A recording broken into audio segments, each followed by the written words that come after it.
Hello, students! Tudo bem com vocês? Bem-vindos a mais uma aula de língua inglesa. Eu espero que vocês estejam bem, seguros. Eu espero que vocês estejam também acompanhando os nossos conteúdos, né, para vocês não ficarem prejudicados nesse tempo de pandemia. Eu sempre digo que é bastante importante vocês observarem os conteúdos que estão sendo postados lá no portal, porque lá tem tudo o que poderia ser trabalhado, o que pode ser trabalhado em sala de aula. Então, eu deixo para vocês tudo o que está sendo passado, o que vai ser passado nessa aula, vai estar lá para você não ficar prejudicado, certo? Na aula de hoje, nós vamos dar a continuidade ao conteúdo que nós já estamos trabalhando há um tempo, que é o Simple Future. E as diferenças entre will e going to, certo? Se vocês têm acompanhado as outras aulas, vocês vão notar que esse conteúdo já está sendo passado. Então eu vou aqui partir do princípio que vocês já estão por dentro deste conteúdo, certo? Ah, professor, essa é a minha primeira aula. Não tem problema. Se esse é o seu primeiro encontro aqui comigo na TV, não se preocupe, porque eu também vou deixar alguns exercícios para você memorizar, para você praticar e não ficar de fora, certo? Vamos lá? Vamos recapitular algumas coisas. Então, nós vamos falar sobre o Simple Future, que é o futuro simples, e nós temos aqui o will, né? O que significa o will? Você lembra qual que era a tradução de will? O will não tem tradução. Ele indica para o leitor ou para a leitora, enfim, para o falante, que essa frase que tem o will, ela está no futuro, tá bom? Então ele é o auxiliar, é um dos, né? Porque nós vamos ver a segunda opção também, mas ele é uma das opções de futuro, quando a gente quer, enfim, planejar algo ou falar de alguma coisa que ainda não aconteceu. Observe essa frase aqui, ó. I will travel to Brazil, ou então I'll travel to Brazil, que significa eu viajarei para o Brasil, certo? Se você observar, olha aqui, I will é o mesmo que dizer I'll. Repete comigo aí em casa. I'll, né? Essa construção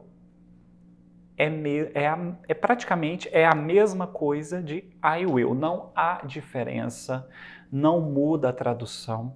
Eu falo que não há diferença, é importante frisar isso, porque alguns alunos perguntam, professor, por que nessa frase tem I will e por que na outra tem I'll, né? Bom, é a forma contraída.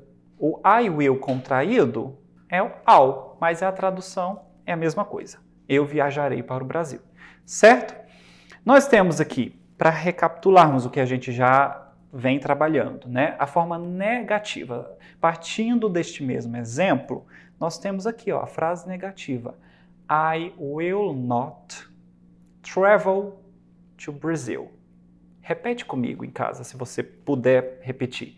I will not travel to Brazil.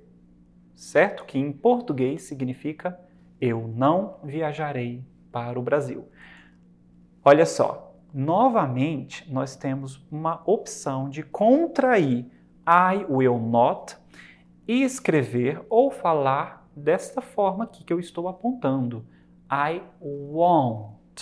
Não há diferença. É apenas a forma contraída.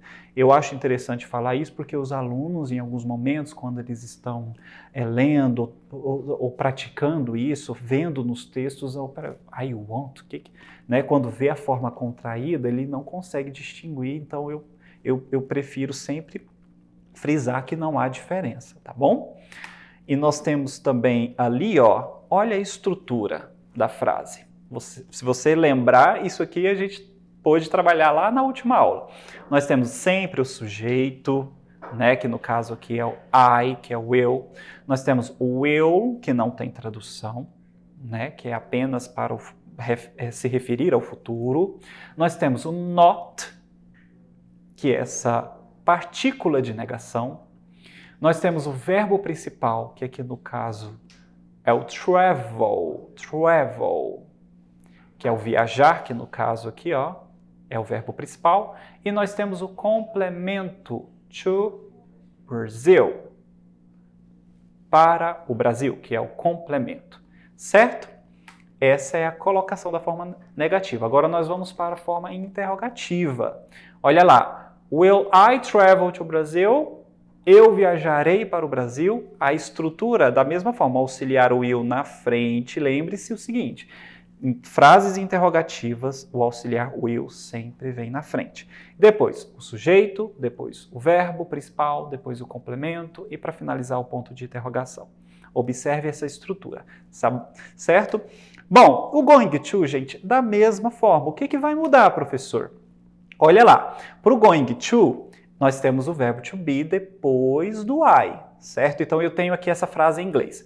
I am going to travel to Brazil. Faltou um tozinho aqui, mas não tem problema, não vai interferir na nossa tradução. Em português fica, eu vou viajar para o Brasil. Olha só, outro exemplo de forma contraída. Eu tenho I am e eu tenho I'm. Não tem diferença, certo? I am going to travel to Brazil. Olha lá, eu até coloquei os sujeitos com o verbo to be do lado, porque com going to, o futuro com going to, é muito importante vocês saberem e conhecerem essa estrutura aqui, tá bom? Eu vou deixar isso aqui e lá no portal você vai perceber também, para cada sujeito a gente usa um verbo to be específico, não se lembrem disso, isso é conteúdo inclusive de 5º, 6º ano, tá bom? Não convém falar sobre isso aqui agora. E nós temos as frases negativas, né? Qual que é a diferença? Você vai apenas acrescentar o not após o verbo to be. Então nós temos o exemplo. I am not going to travel to Brazil. Que em português é eu não vou viajar ao Brasil. Certo? A estrutura da mesma forma, ela segue a mesma lógica da estrutura na forma afirmativa, com a única exceção, você vai acrescentar o not após o verbo to be. Não se esqueça desse detalhe, certo? Nas formas interrogativas, da mesma forma, como eu expliquei lá no eu, você vai apenas trocar a posição do verbo to be com o sujeito. Então, em inglês fica Am I going to travel to Brazil? Em português, eu vou viajar ao Brasil. Certo? Observem que eu coloquei o verbo to be antes do sujeito. Essas regrinhas são importantíssimas para você não se confundir. Certo? Bom, pessoal, para finalizar, coisa muito simples, uma atividade muito simples aqui para vocês compreenderem. Certo? Ó, é a sua vez, vamos praticar essas estruturas. Eu tenho aqui essa frase, cause I can't reach out to call you. Significa, porque eu não posso entrar em contato para ligar para você. Como você colocaria o trecho? I know I will one day. Nas formas negativas e interrogativas. Observe isso aqui, ó. I know I will one day. Como que você transforma aqui? Ó? Lembrando que temos o I will. O que precisa acontecer para você colocar essa frase na forma negativa? Qual que é a regrinha de trocar a posição do sujeito e do verbo auxiliar no caso da interrogativa? Eu não vou falar mais porque senão eu vou acabar dando as respostas, tá bom? Então esse exercício é apenas para você transferir da forma para a forma negativa e interrogativa.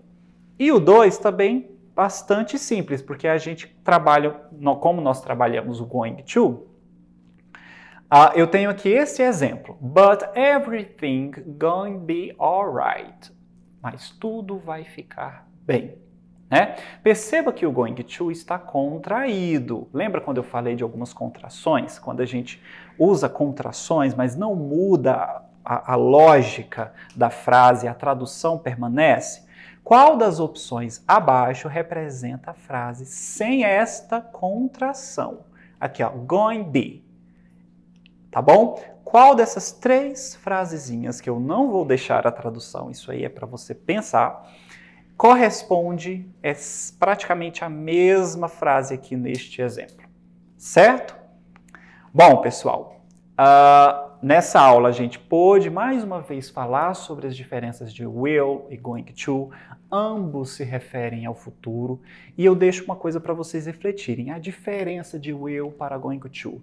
O will, como eu disse lá na última aula, ele se refere a um futuro incerto, certo? Quando você pensa que vai acontecer alguma coisa, um plano que não está totalmente decidido. Por exemplo, eu viajarei para os Estados Unidos, né? Quando eu falo I will travel, que significa eu viajarei, é um futuro incerto, que pode vir a acontecer ou não.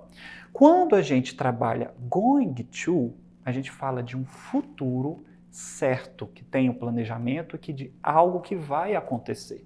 Então, ambas são colocações de futuros, mas essa é a noção que diferencia o will para o going to.